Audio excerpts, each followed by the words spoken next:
Hey everybody, I'm Frederick Woodruff. I'm the author of the book I Love You, Jeffrey Dahmer, which this Substack newsletter, the Dahmer Diaries, has been tracking the creation of the novel over the last couple of years.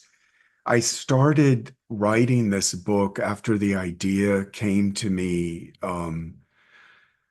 uh, after watching the Ryan Murphy series, Dahmer Monster, the Jeffrey Dahmer story.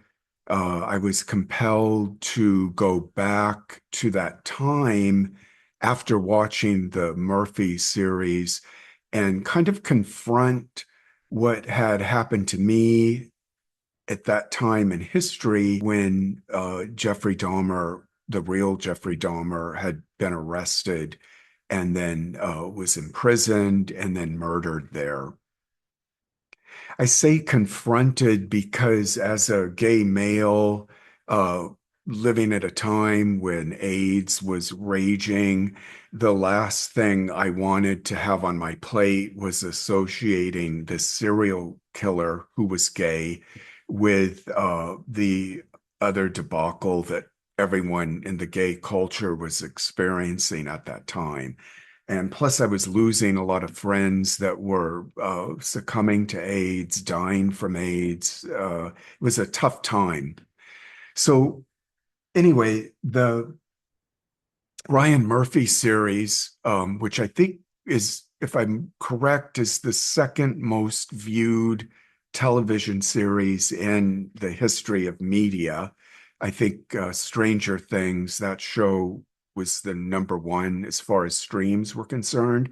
So it occurred to me with that number that this is the second most watched show in the world, the Dahmer story, that there was something in the culture, in the collective, in the mindset of individuals uh, who are interested in true crime and serial killers. There was something about Dahmer that set him apart from the other grotesqueries that we're familiar with. Ed Gein, um, John Gacy, the whole slew of those individuals with their horrific life paths. So it became uh, kind of a compulsion for me to deep dive the Dahmer story and try to understand the psychology of Dahmer and what drove him to commit the kind of crimes and murders that he committed. 16 young men were murdered over the course of his run as a serial killer. Because I'm an astrologer and work professionally as an astrologer, I was excited to find that there was a horoscope, a natal horoscope for Dahmer, because there was a recorded birth time. And I was able to bring up his horoscope and do a type of delineation that leaned not so much in the divinatory approach, but more the psychological, trying to understand who this individual was. Now, I wrote about that on my Woodruff newsletter over on Substack, and I'll put a link below for you to check that out in case you missed that. But that, in a sense, kind of opened a bigger can of worms for me because so much of Dahmer's birth chart is lost in the tussle between opposites. And then also because a good portion of his chart, the more powerful points and markers in his chart landed in a particular part of the horoscope that had to do with the occult, and the hidden and the taboo. So on one level, that made sense to me, but then on another, I just felt this itch to deep dive the actual psychological reports that were compiled after Dahmer was captured and underwent several passes of working with different psychotherapists, criminologists as well, because they were trying to give the different attorneys their view and take on what had prompted this kind of aberrant behavior in Dahmer.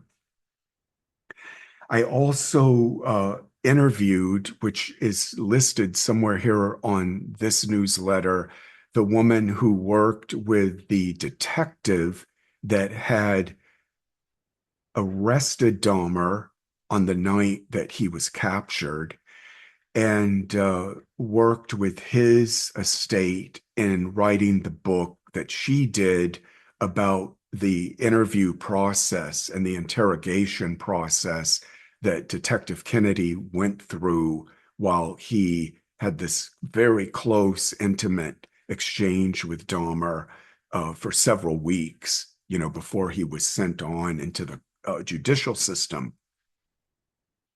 So back and forth with all of this research, talking to different people, deep delving into the psych reports, which I had to pay to get access to. And I still felt like I didn't have a definitive understanding about who this individual was. The shrink reports, if you read those, you get this array of different takes and pathologies that were presented. And you read enough of these things, and then after a while, you just blur out with all the clinical definitions, the each take being different from another psychiatrist's take. That prompted the artist in me, the writer in me, to take on the project of writing a fictional book, which my book is, that put me, it's a first person narrative, put me in the shoes of my protagonist who enters into a relationship with Dahmer and lives this year of his life with him. And what I was doing essentially was turning to my unconscious, which I think any writer does, especially if they're doing fiction or poetry, um, turn to my unconscious to let it guide the way into this mire and into this very intense, erotic, sexual bonding with this individual. This, again, is fiction, and it's what I call like a reworking of history, reformatting of history type of fictional book. Um, it follows none of the trajectory of what happened for real in Dahmer's life.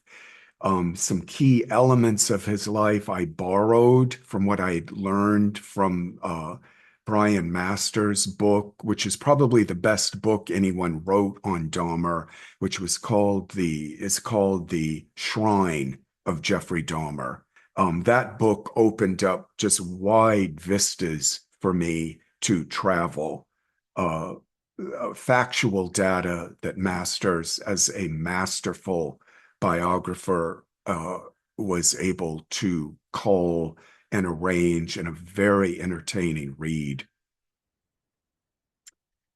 So, I am going the self-publishing route. What I did recently, which I'm going to share with you today, because I now have galleys of my book from the publishing house Lulu that I decided to create the galleys with. Just had these come in, and I'm going to talk now about that part of this book's process. So let's take a look at the galleys.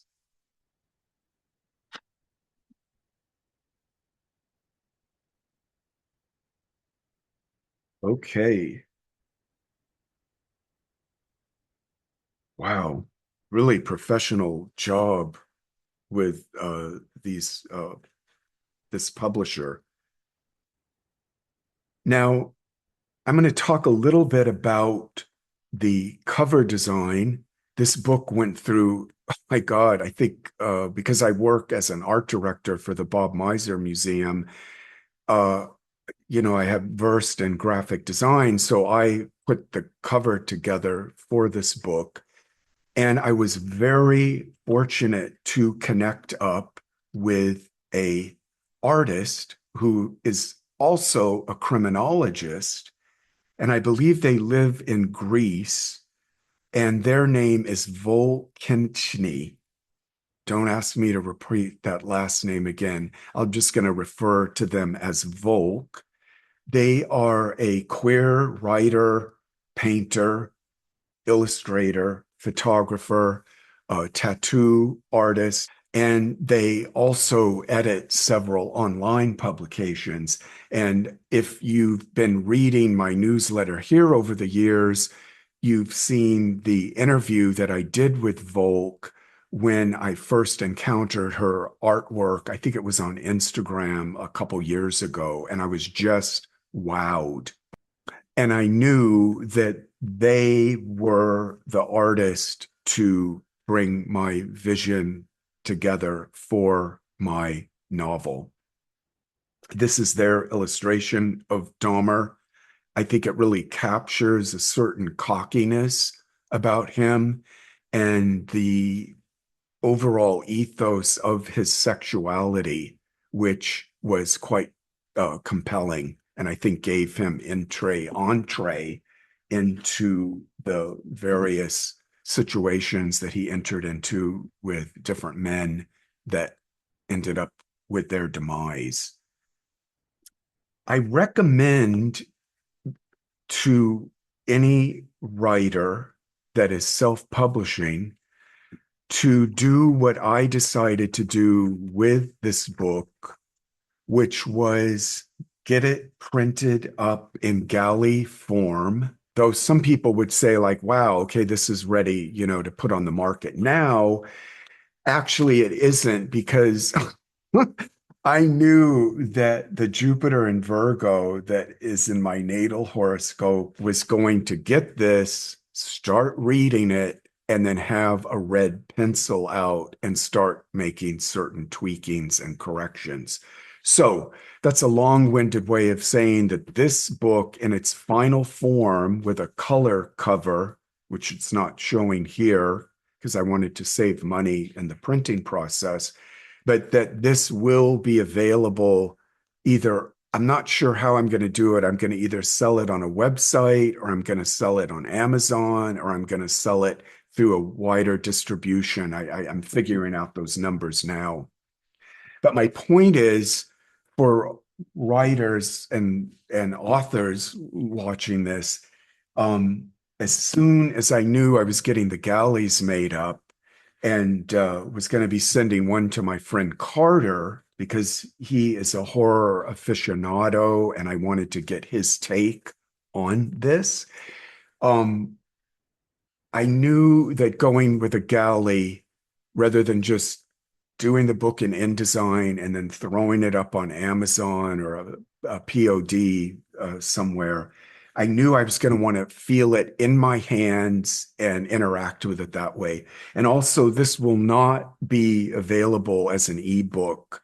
That's my own prejudice. I cannot stand electronic books.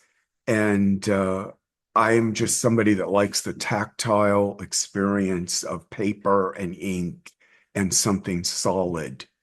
in my hands. So I think that's the update that I have for everybody that's been following this newsletter. Thank you for hanging in with me through this process.